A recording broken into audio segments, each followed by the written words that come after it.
Apa jadinya jika sebuah negara memutuskan untuk mengorbankan jutaan warganya demi menyelamatkan sisanya?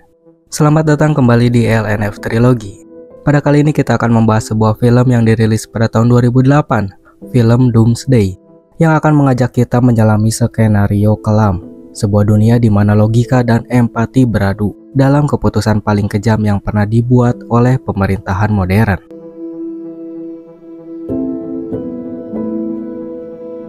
Kisah ini dimulai di Inggris saat wabah mematikan bernama River Virus meledak di Skotlandia. Dalam waktu singkat, penyakit itu menyebar tanpa bisa dikendalikan, mengubah manusia menjadi bangkai hidup yang terinfeksi, haus darah, dan kehilangan akal. Pemerintah Inggris tak mampu menahan laju penyebaran, dan ketika semua upaya medis gagal, mereka memilih jalan pintas, mengisolasi seluruh Skotlandia dengan membangun tembok raksasa. Semua yang ada di dalamnya dianggap tak lagi bisa diselamatkan. Lalu 15 tahun berlalu.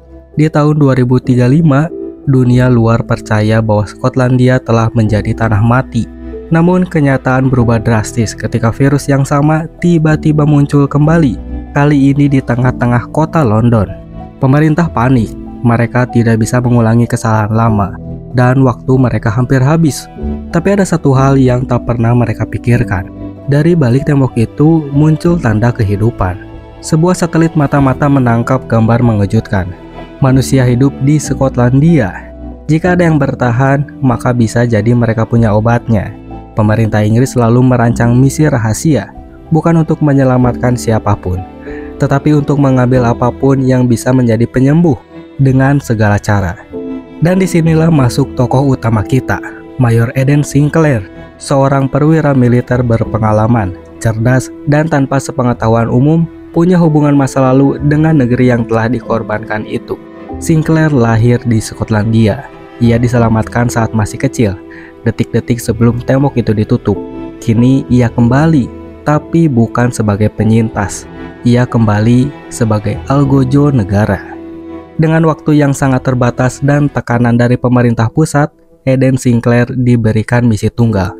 Masuk ke Skotlandia, menemukan penyembuhnya, dan kembali secepat mungkin. Misinya jelas, tetapi terlihat hampir mustahil.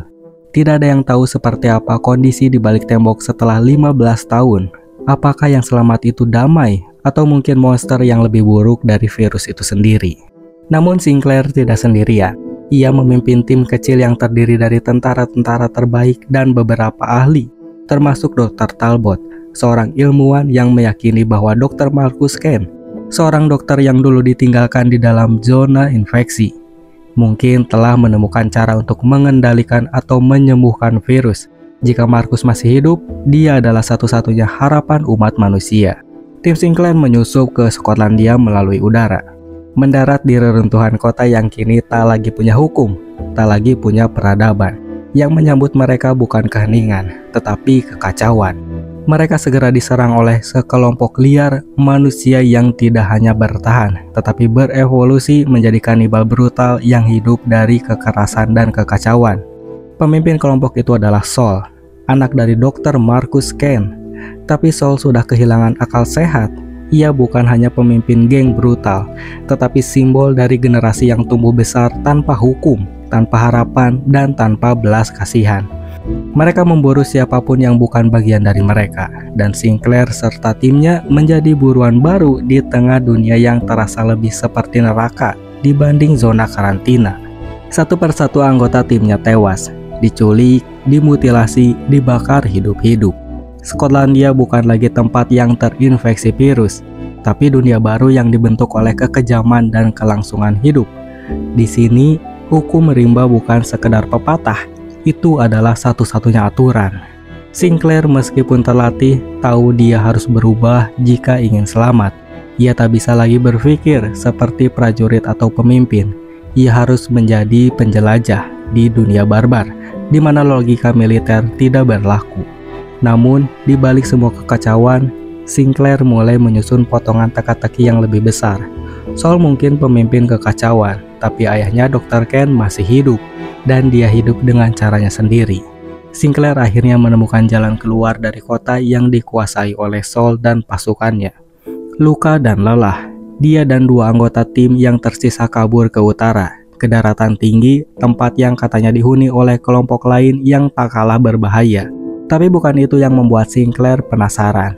Dia mendengar kabar bahwa di sana, tersembunyi di balik reruntuhan kastil tua, Dr. Marcus Kent masih hidup. Tapi dia bukan lagi ilmuwan biasa. Dia telah menjadi semacam pemimpin bagi kelompok baru yang hidup seperti di abad pertengahan. Kelompok ini berbeda dari pasukan kanibal brutal yang dipimpin oleh Saul. Mereka membentuk komunitas yang lebih terstruktur, meskipun masih keras dan juga otoriter. Mereka mengenakan baju zirah, bertarung dengan pedang, dan percaya bahwa kemunduran peradaban modern adalah anugerah. Mereka hidup dengan hukum baru, hukum pedang dan juga kekuasaan. Dan juga Ken, dokter yang dulu menyelamatkan nyawa, kini memimpin mereka seperti seorang raja sekaligus pertapa. Saat Sinclair akhirnya bertemu dengan Ken, ia tak menemukan ilmuwan yang putus asa atau marah karena ditinggalkan. Sebaliknya, Ken terlihat puas, bahkan bangga, karena bisa membangun dunia baru tanpa kekacauan modern, tanpa pemerintah yang korup, tanpa teknologi yang merusak. Namun Sinclair menanyakan soal penyembuhan virus. Ken berkata hal yang mengejutkan. Penyembuhan bukanlah solusi. Bagi Ken, dunia lama sudah mati, dan virus adalah cara alam mengatur ulang segalanya. Manusia yang bertahan bukan yang paling kuat secara fisik, tapi yang bisa beradaptasi. Bagi Ken, mengembalikan dunia seperti semula adalah sebuah kesalahan. Tapi Sinclair tidak bisa menerima itu. Ia tahu dunia luar sedang sekarat, dan mereka butuh penyembuhan, bukan sebuah filosofi. Ia tidak datang ke sana untuk debat moralitas, tapi untuk membawa pulang harapan. Dan meskipun Ken menolak memberi jawaban langsung, Sinclair sadar bahwa dia menyembunyikan sesuatu. Dengan waktu yang semakin menipis, Sinclair berusaha mengambil darah dari data laboratorium Ken secara diam-diam. Tapi langkahnya ketahuan. Para pengikut Ken menganggap ini sebagai pengkhianatan. Sekarang Sinclair tidak hanya diburu oleh Saul dan juga para kanibal, tapi juga oleh sepasukan kesatria fanatik yang menganggapnya musuh besar peradaban baru. Perjalanan pulang pun berubah jadi perang. Sinclair harus memanfaatkan kekacauan, memainkan dua kelompok gila ini satu sama lain, dan menyusup keluar dengan satu tujuan, bertahan hidup dan membawa pulang kebenaran. Dengan waktu yang semakin menipis dan dua kelompok gila di belakangnya, Sinclair tak punya pilihan selain menciptakan kekacauan. Ia memicu bentrokan besar antara para kanibal Saul dan para pengikut Ken. Api membara, senjata kuno bertemu senapan rakitan, dan di tengah kekacauan itu, Sinclair menyelinap ke laboratorium tua milik Ken, tersembunyi di bawah reruntuhan kastil. Di sana, dia menemukan bukti nyata, darah anak perempuan Ken yang dulu terkena virus dan selamat. Itu satu-satunya jejak biologis yang bisa menyimpan jawaban penyembuhan. Ternyata Ken memang mengisolasi virus dalam tubuh anaknya dan mengembangkan kekebalan alami, sebuah vaksin hidup. Tapi ia merahasiakannya karena percaya dunia tak layak diselamatkan. Sambil membawa sampel darah dan data penelitian, Sinclair harus bertarung keluar dari negara. Peluru berterbangan, api menjalar, dan tanah tinggi berubah jadi medan perang.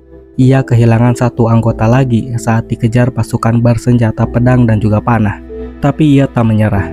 Dengan segala yang ia punya, Sinclair berhasil meloloskan diri ke titik evakuasi darurat di utara Gaslow, tempat sebuah helikopter pengintai dari satelit militer bisa dijangkau. Namun tak sesederhana itu. Di detik-detik terakhir, Saul yang selamat dari pembantaian muncul kembali. Separuh tubuhnya terbakar, tapi matanya penuh amarah. Ia tahu Sinclair membawa sesuatu yang bisa menyelamatkan dunia lama, dan itu berarti menghancurkan dunia baru miliknya. Pertarungan terakhir pun tak terhindarkan, bukan hanya soal hidup dan juga mati, tapi tentang pilihan masa depan. Di tepi jurang, di antara reruntuhan dunia lama, Sinclair dan juga Saul bertarung, brutal, tak ada aturan, hanya satu yang bisa keluar hidup-hidup. Dan akhirnya Sinclair berhasil mengalahkan Saul. Tubuh pria gila itu jatuh ke dalam kobaran api. Tanpa menoleh ke belakang, Sinclair naik ke helikopter, membawa darah penyembuhan dan bukti bahwa dunia masih punya harapan, meski dengan harga yang sangat mahal. Helikopter melayang menjauh dari reruntuhan yang membara, meninggalkan ladang kematian yang dulunya sebuah negeri. Sinclair duduk diam di dalamnya, memandangi darah dalam tabung kecil yang ia genggam. Lebih berharga dari emas, lebih kuat dari peluru. Ia tak bicara, wajahnya penuh luka. Pakaian compang-camping, tapi tatapannya penuh dengan keyakinan. Dunia di bawah telah berubah jadi neraka, tapi di tangannya ada kesempatan untuk memperbaikinya. Ketika ia kembali ke London, pemerintah yang selama ini menyembunyikan bencana terpaksa mengakui segalanya. Virus Leper telah menyebar ke pinggiran kota. Ketakutan merayap lebih cepat dari wabah, tapi Sinclair datang tepat waktu. Para ilmuwan bekerja dengan darah yang ia bawa, dan untuk pertama kalinya dalam puluhan tahun, mereka punya sesuatu untuk dilawan. Namun di balik semua itu, konspirasi tetap hidup. Pemerintah mencoba mengontrol informasi, menyembunyikan kebenaran demi menjaga kekuasaan. Tapi Sinclair tak tinggal diam. Dia membocorkan rekaman misi, membuka kebusukan mereka ke publik. Dalam semalam dunia berubah. Kekacauan terjadi di jalanan, tetapi untuk pertama kalinya masyarakat memilih untuk melawan, bukan untuk bertahan hidup, tetapi untuk memperbaiki segalanya. Sementara itu di Skotlandia, tatanan baru muncul dari puing-puing. Tanpa Ken dan juga Sol, para penyintas membangun ulang komunitas mereka. Beberapa memilih hidup damai, yang lain masih berpegang pada kekerasan, tapi setidaknya mereka punya pilihan. Dan juga Sinclair, ia menghilang dari sorotan, tidak tinggal di pusat pemerintahan, tidak jadi pahlawan nasional. Ia pergi ke perbatasan utara, ke tempat di mana semuanya dimulai, dan mendirikan zona netral, sebuah tempat aman bagi mereka yang ingin hidup tanpa aturan lama. Sebuah awal baru, karena baginya dunia yang lama sudah mati. Dan akhirnya, bukan virus yang menentukan masa depan manusia, tapi bagaimana manusia memilih untuk bangkit setelahnya. Dan film pun selesai. Terima kasih untuk kalian yang menonton sampai akhir. Jangan lupa nantikan video-video lainnya dari channel LNF Trilogy. Jangan lupa untuk like, share, dan juga subscribe. Terima kasih. Wassalamualaikum warahmatullahi wabarakatuh.